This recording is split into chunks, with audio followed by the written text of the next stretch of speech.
So what happens when you tumble rocks in a Nat Geo Tumbler at its highest speed? Well, I'm going to run an experiment to find out. I'm going to run a batch of rocks on a normal speed in stage 1, using a voltage reducer to slow down the Nat Geo, and then run another batch of rocks at the fastest setting, and we'll compare the results. I bought some rough agate, jasper, and quartz, divided it as equally as I could into 2 batches, which both weigh 1 pound, 7.5 ounces. For batch 1, I added water, 4 tablespoons of 60-90 grit, and put it on the tumbler. I ran the tumbler for 1 week.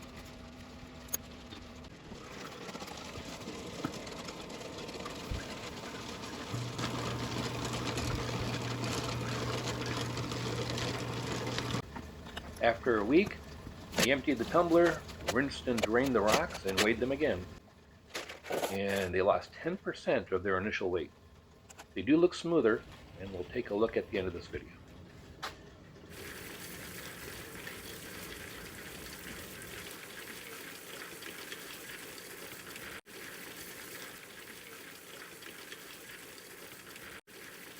I then set up the next batch with the same amount of water and grit, but this time without the voltage regulator, and ran it on the 3-speed setting on the tumbler. Again, this ran for 1 week, basically at ludicrous speed.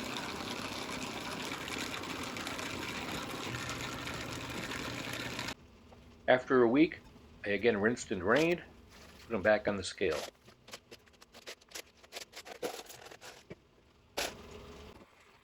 This batch lost 25% of the initial weight, which isn't really surprising considering the speed.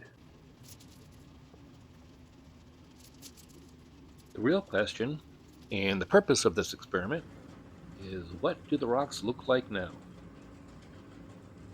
First thing I notice is that the ones that were spinning fast are shaped better.